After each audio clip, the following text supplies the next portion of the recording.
ఒక పురాతన ఆలయాన్ని చూడ్డానికి వెళ్తున్నప్పుడు ఆ ఆలయం కనిపించక ముందే ఇంత అందమైన ప్రకృతి మనల్ని ఆహ్వానిస్తే ఎలా ఉంటుంది? చుట్టూ పచ్చని చెట్లు, ప్రశాంతమైన వాతావరణం, ఆహ్లాదకరమైన ఈ ప్రయాణ మార్గం. కానీ ఈ పచ్చని ప్రకృతి మధ్యలో మన కోసం దాగి ఉన్నది వందల సంవత్సరాల చరిత్ర. మన ప్రయాణంలో కొన్ని ప్రదేశాలు గమ్యానికి చేరకముందే మన మనసును ఆకట్టుకుంటాయి. ఇక్కడ కూడా అడుగడుగునా అలాంటి అందమైన అనుభూతే. చెట్ల మధ్యగా, పచ్చని పరిసరాల మధ్యగా ప్రశాంతమైన ఈ మార్గంలో మన అడుగులు ముందుకు సాగుతున్న కొద్దీ మన ముందున్న ఆ చారిత్రక వైభవాన్ని చూడాలనే ఆసక్తి మరింత పెరుగుతుంది. ఇదిగో చూడండి, ఎటు చూసినా పచ్చదనం, విశాలమైన ప్రదేశం, చెట్ల నీడలో సేద తీరుతున్న సందర్శకులు, ప్రశాంతంగా ముందుకు సాగుతున్న ఈ దారి. ఈ వాతావరణంలో ప్రయాణం చేస్తుంటే మనం ఒక సాధారణ పర్యాటక ప్రదేశానికి వెళ్తున్నట్టు అనిపించదు. ఏదో ఒక ప్రత్యేకమైన చారిత్రక ప్రదేశం మన కోసం ఎదురు చూస్తున్న అనుభూతి కలుగుతుంది. ఈ పచ్చని ప్రకృతి మధ్యలో మన కోసం శతాబ్దాల చరిత్రను మోస్తున్న ఒక అద్భుత కట్టడం ఎదురు చూస్తుంది. ఆ కట్టడం ఏది? దాని వెనుక ఉన్న విశేషాలు ఏమిటి? రండి, మన యాత్రను కొనసాగిద్దాం. అదిగో చెట్ల మధ్య నుంచి మన కళ్ళకు కనిపిస్తున్న ఆ అద్భుతమైన శిఖరాన్ని గమనించండి. ఇదే మన యాత్రలో మనల్ని ఆహ్వానిస్తున్న రామప్ప రుద్రేశ్వర ఆలయం. శతాబ్దాల కాలాన్ని దాటి ఈరోజు కూడా తన శిల్పకళతో, నిర్మాణ వైభవంతో మనల్ని ఆకట్టుకుంటున్న అద్భుత కట్టడం ఇది. ప్రతి రాయి వెనుక ఉన్న ఒక కళ, ప్రతి శిల్పం వెనుక ఉన్న ఒక కథ, ప్రతి నిర్మాణ భాగంలో కాకతీయుల ప్రతిభ కనిపిస్తుంది. ఈ ఆలయాన్ని దగ్గరగా చూస్తున్న కొద్దీ ఆ కాలం శిల్పుల సృజనాత్మకత మనకు మరింతగా అర్థమవుతుంది.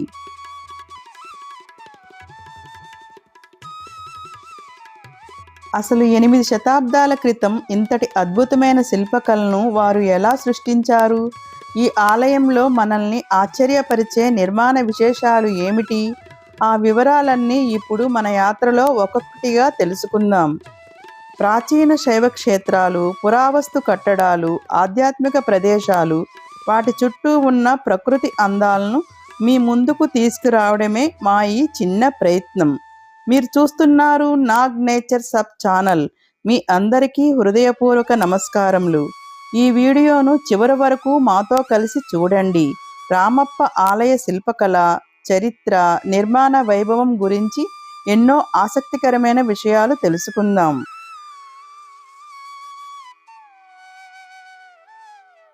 ఇదిగో ఇప్పుడు మనం ఎదురు చూస్తున్న ఆ అద్భుత కట్టడం పూర్తిగా మన కళ్ళ ముందు కనిపిస్తుంది.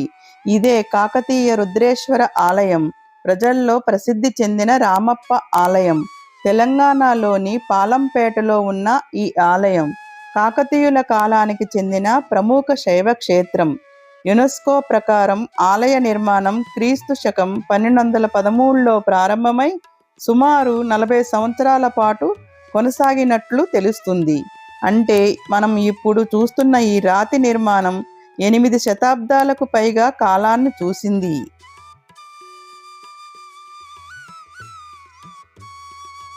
ఇప్పుడు మనం ఈ ఆలయ నిర్మాణాన్ని ఒకసారి నిశితంగా గమనిద్దాం. వందల సంవత్సరాల క్రితం కాకతీయుల కాలంలో రూపుదిద్దుకున్న ఈ ఆలయం వారి అద్భుతమైన కళా ప్రతిభకు, నిర్మాణ నైపుణ్యానికి ఒక గొప్ప నిదర్శనంగా మన ముందుంది. ఈ ఆలయంలోని ప్రతి స్తంభాన్ని చూస్తే, అందులోని ప్రతి రాతి ఆకృతిని చూస్తే, శిల్పుల చేతిలో రాయి ఎంత అద్భుతమైన కళాఖండంగా మారిందో మనకు అర్థమవుతుంది.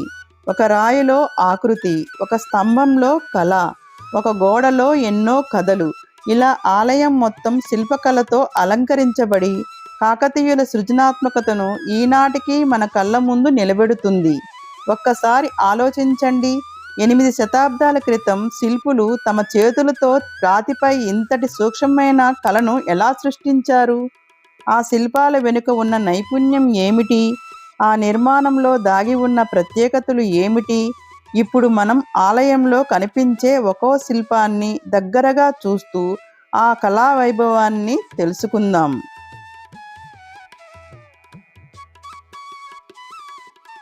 ఇప్పుడు రామప్ప ఆలయ శిల్పకళను ఒకసారి దగ్గరగా గమనిద్దాం. ఈ గోడలపై కనిపించే ప్రతి ఆకృతిలోనూ ఎంతో సూక్ష్మమైన పనితనం కనిపిస్తుంది. పూల అలంకరణలు, వివిధ రకాల జంతువుల ఆకృతులు, మనుషుల రూపాలు, నృత్య భంగిమలు, ఇలా ఎన్నో కళారూపాలు ఈ ఆలయ శిల్పాలను మరింత అందంగా తీర్చిదిద్దుతున్నాయి. ఒక్కో శిల్పానికి దగ్గరగా చూస్తుంటే ఆ కాలం కళాకారుల ఊహాశక్తి ఎంత అద్భుతంగా ఉండేదో మనకు అర్థమవుతుంది. చిన్న చిన్న వివరాలను కూడా ఎంతో శ్రద్ధగా చెక్కిన తీరు ఈ శిల్పాలకు ప్రత్యేకమైన అందాన్ని తీసుకొచ్చింది. ముఖ కవలికలు, ఆభరణాల ఆకృతులు, వస్త్రాల మడతలు, నృత్య భంగిమలో కనిపించే చలనం, ప్రతి అంశంలోనూ శిల్పుల అద్భుతమైన చేతి వృత్తి మనకు కనిపిస్తుంది. ఒక్కసారి ఈ శిల్పాన్ని దగ్గరగా చూడండి. వందల సంవత్సరాల క్రితం చెక్కిన ఈ సూక్ష్మమైన వివరాలు ఇప్పటికీ ఇంత స్పష్టంగా మన కళ్ళ ముందు కనిపించడం నిజంగా అద్భుతమైన అనుభూతి. ఇలాంటి శిల్పాలు ఎన్నో కలిసినప్పుడు రామప్ప ఆలయం మొత్తం ఒక అద్భుతమైన శిల్పకళా ప్రపంచంలా మనకు కనిపిస్తుంది. ఇక ఈ శిల్పాల్లో కనిపించే నృత్య భంగిమల వెనుక ఉన్న ప్రత్యేకత ఏమిటో తెలుసుకుందాం.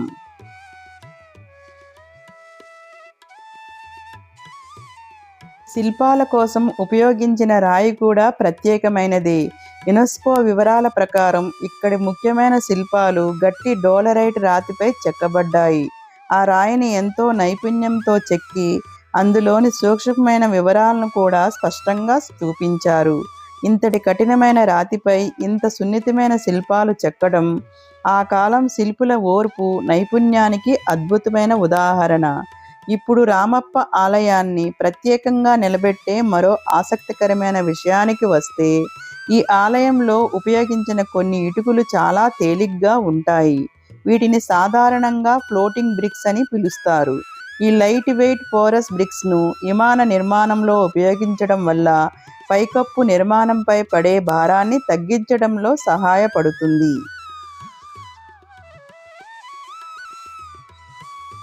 కానీ ఆశ్చర్యం ఇక్కడతో ఆగిపోలేదు. ఆలయ పునాది నిర్మాణంలో శాండ్ బాక్స్ ఫౌండేషన్ టెక్నిక్ అనే ప్రత్యేకమైన పద్ధతిని ఉపయోగించారు. అంటే శిల్పకళతో పాటు ఆ కాలం నిర్మాణ విజ్ఞానం కూడా ఎంత ముందున్నదో ఈ ఆలయం మనకు తెలియజేస్తున్నది. యునెస్కో రామప్ప ఆలయంలోని sand box foundation, floating bricks, పదార్థాల ఎంపిక, నిర్మాణ ప్రణాళికను కాకతీయుల ఇంజనీరింగ్ ప్రయోగాలకు ముఖ్యమైన ఉదాహరణలుగా పేర్కొంటుంది. ఇప్పుడు మనకు కనిపిస్తున్నది ఆలయ ప్రాంగణంలోని నంది. శివాలయంలో నందికి ఉన్న ప్రత్యేక స్థానం మనందరికీ తెలిసిందే. ఈ నంది విగ్రహాన్ని కూడా ఒకసారి గమనించండి. రాతితో చెక్కిన విగ్రహం అయినప్పటికీ శిల్పి దానికి ఒక జీవాంతమైన భావాన్ని అందించిన తీరు మనల్ని ఆకట్టుకుంటుంది.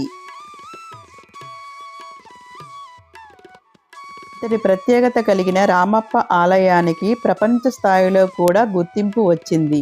2021వ సంవత్సరంలో కాకతీయ రుద్రేశ్వర ఆలయం యునెస్కో వరల్డ్ హెరిటేజ్ లిస్టులో చేరింది. అంటే మన తెలంగాణ నేలపై ఉన్న ఈ చారిత్రక కట్టడం ప్రపంచం గుర్తించిన వారసత్వ సంపదగా నిలిచింది. ఇది ప్రతి తెలుగువారికి, ప్రతి తెలంగాణ వాసికి గర్వించదగిన విషయం.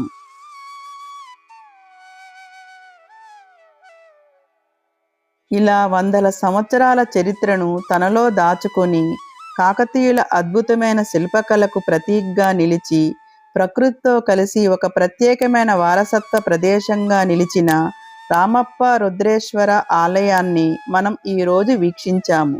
ప్రాచీన శైవ క్షేత్రాలు, పురావస్తు కట్టడాలు, ఆధ్యాత్మిక ప్రదేశాలు, ప్రకృతి అందాలను మీ ముందుకు తీసుకురావాలంటే మా నాగ్ నేచర్ సబ్ ఛానల్తో పాటు ఉండండి. ఎందుకంటే ఇలాంటి ప్రదేశాలు మీ యాత్రలకు మార్గదర్శకంగా ఉపయోగపడతాయి. వాటి చరిత్రను, విశేషాలను మీకు అందించడానికి తోడ్పడతాయి. ఈ వీడియోలో మీరు ఆలయం లోపలి దృశ్యాలను ఎక్కువగా చూడకపోవచ్చు. అక్కడి నియమాలను, అనుమతులను గౌరవిస్తూ మేము బయట నుంచి చిత్రీకరించడానికి అనుమతించబడిన ప్రాంతాల్లోనే వీడియో తీశాము. అందుకే ఈ వీడియోలో మీరు ప్రధానంగా ఆలయ బయట నిర్మాణం, అద్భుతమైన శిల్పకళ, నంది, ఆలయ పరిసరాలు, ప్రకృతి అందాలను చూస్తున్నారు. మనం చూపించగలిగిన దృశ్యాలు పరిమితమైన ఈ కట్టడం చెప్పే చరిత్ర మాత్రం ఎంతో విశాలమైనది. ఈ వీడియో మీకు నచ్చితే లైక్ చేయండి, మీ కుటుంబ సభ్యులు, స్నేహితులతో షేర్ చేయండి మరియు మీ విలువైన అభిప్రాయాలను కామెంట్ల ద్వారా మాకు తెలియజేయండి. ఇలాంటి ప్రదేశాలను సందర్శించినప్పుడు కేవలం ఫోటోలు తీసుకొని వెళ్ళిపోవడం కంటే వాటి చరిత్రను తెలుసుకోవాలి, శిల్పాలను గమనించాలి, నిర్మాణం వెనుక ఉన్న విజ్ఞానాన్ని అర్థం చేసుకోవాలి, అక్కడి ప్రకృతిని కూడా ఆస్వాదించాలి. ఎందుకంటే ఒక ప్రదేశాన్ని చూడటం ఒక అనుభవం అయితే దాని వెనుక ఉన్న చరిత్రను తెలుసుకోవడం ఒక జ్ఞాపకం. మన చరిత్రను తెలుసుకుందాం, మన వారసత్వాన్ని గౌరవిద్దాం, మన ప్రాచీన కట్టడాలను కాపాడుకుందాం, మన ప్రకృతిని ప్రేమిద్దాం. ఇలాంటి ప్రాచీన శైవ క్షేత్రాలు, పురావస్తు కట్టడాలు, ఆధ్యాత్మిక ప్రదేశాలు మరియు ప్రకృతి అందాలను వీడియోల కోసం మా నాగ్ నేచర్ ఛానల్ను సబ్స్క్రైబ్ చేయండి. మళ్ళీ మరో అద్భుతమైన ప్రయాణంతో మళ్ళీ కలుసుకుందాం. మీ అందరికీ హృదయపూర్వక నమస్కారములు. ఓం నమః శివాయ.